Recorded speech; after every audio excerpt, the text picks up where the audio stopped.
Hello, everyone. This is Professor Ma, and this is the sections, the introduction of the sections on conservative fields, potential functions, and path independence. In particular, we'll do this in the two-dimensional versions. Okay. We have a theorem about partial derivative of nice functions, uh, z equal to two variable f of x, y, over simply connected domains. Okay, so here's simply connected. Okay, and so in particular, we have a theorem says basically says that we have a two variable functions in x y. If the partial derivative exists at a point at a neighborhood of a point, and the partial derivative are continuous around the neighborhood, then these mixed partials are equal. Okay, for most elementary functions, this comes out to be this. And then on the other hand, we have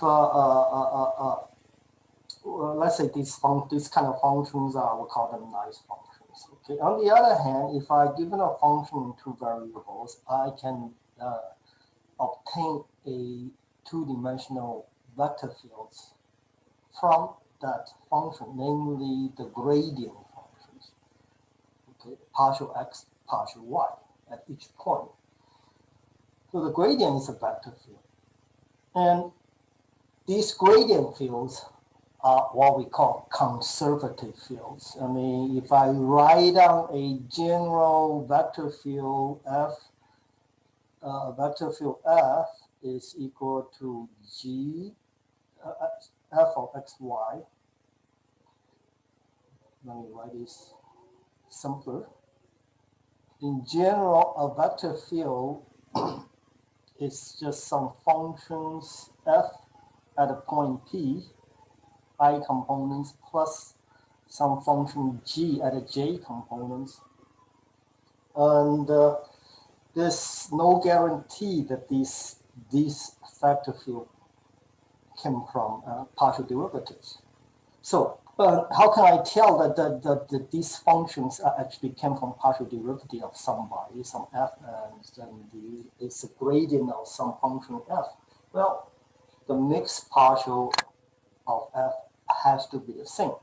In other words, in order for these functions, for this vector field to be conservative, I must have, the condition I must have is the partial derivative of these respect to y must be equal to the partial derivative of this one. Okay, I'm saying in general f of g, f and g. So here we go. So if I'm given a vector field, how can I tell this is the uh, gradient of some functions p? Well, I have to check the partial derivative of the first of the I components respect to the y is equal to the partial derivative of the j component respect to the x. In other words, the original partial for the p, the mixed partial x, y, y, x, have to be the same. For example, okay, I can show this is a conservative field. How? This is the I components. So take this respect to partial respect to y. And this is the j component, take the partial respect to x. And show they're equal. If they are equal, then you can find a original potential function pxy whose partial derivative is respect to x is going to be this, and the partial derivative of the potential function f is y respect to y is equal to that. And the check is fairly easy. Just take partial derivatives. Partial derivative of f and partial derivative of g respect to y or x respectively, they are the same. So this is a conservative field. Now, how do we find the potential functions? We do it by integration, going backward. How? Here we go. So we're going to find a potential function such that whose gradient field is equal to this vector field capital F. We'll go backward like this. Xy squared for the I component must be the partial derivatives with respect to x. Came from the partial with respect to x. So I integrate these xy squared with respect to x. And treat the y as the same. Okay. So I integrate that with respect to x. I will get x squared, y squared over 2, and plus something in y, because when I take the derivative with respect to x, all the parts with respect to y will drop out. Now I know partially what this potential function p looks like. Now the partial derivative of this, remember this gradient is the field f. So if I take the partial derivative with respect to y, I should get the j component. So therefore, I'm going to look at the j component, which is this. Oops, for the field f, and that's supposed to be equal to the partial derivative of this respect to x. So I take the partial respect of this respect to x, and that's going to be x squared times y, 2 comes down, cancel with half, so the y is x squared y, and then the partial respect to y of cy is partial respect to y. And then I compare this g, which is from here, and with the partial of this with respect to y, partial p, partial y, and these two are supposed to be the same.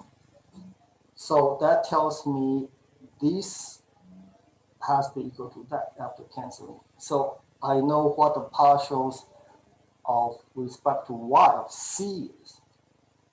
Then integrate these respect to y, I get what c is supposed to be. That's y squared over 2. Put the function c back into the p, then I get the function, I recover the functions pxy up to a constant.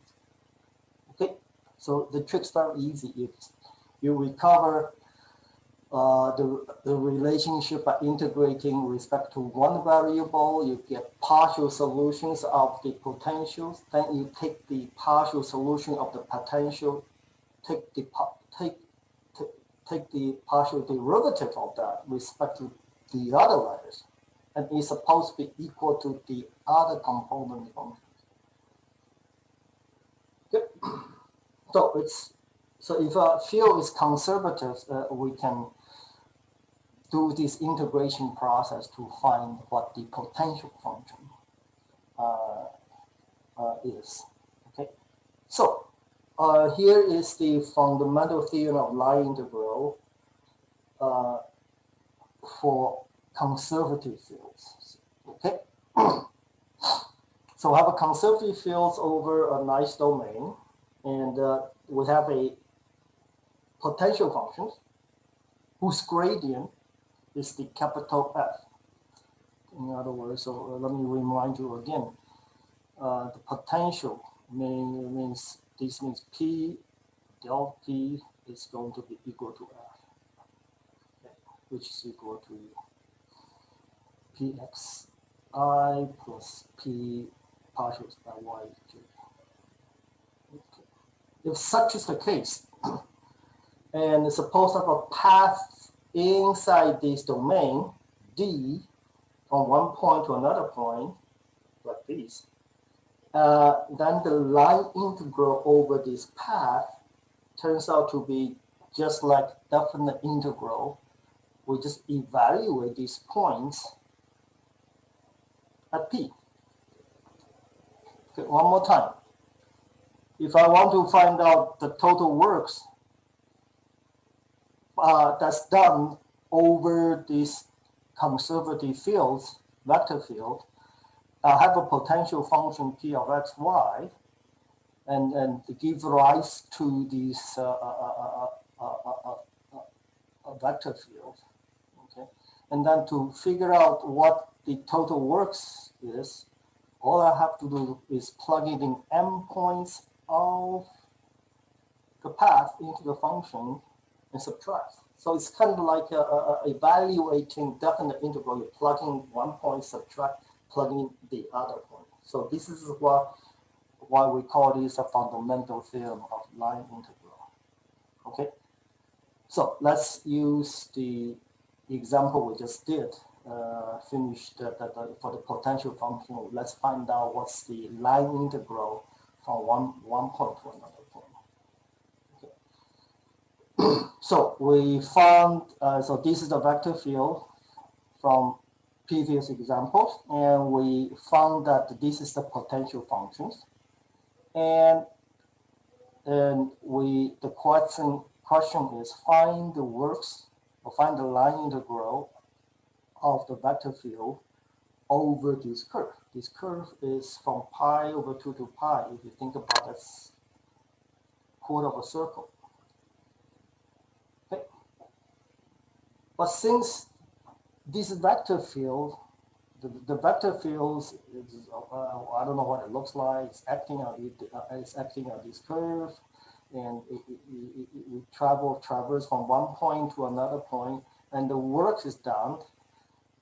Is these, but by the fundamental theorems, because this is a conservative field over here, F, I can plug these points, m points, into the P and subtract the result. Okay, so plugging pi over 2 and pi, and subtract the difference of the m points while plugging into the potential functions, and then this come out to be minus half.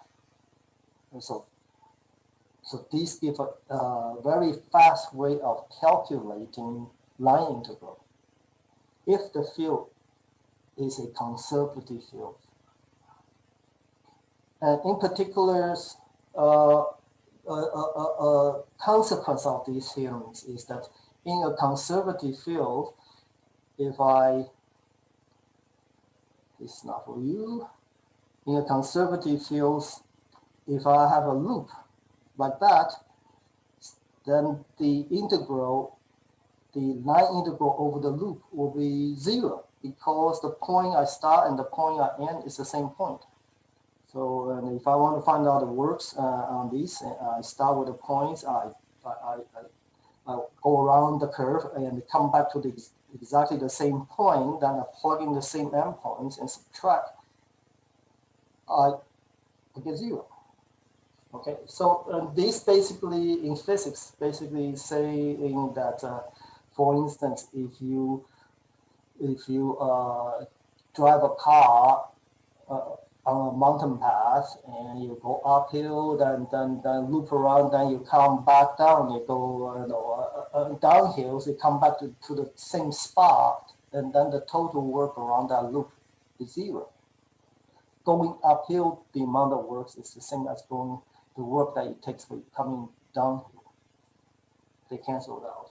And that's what a conservative field and potential functions are nice in these situations. Okay, that's that. And see you next time. Bye-bye.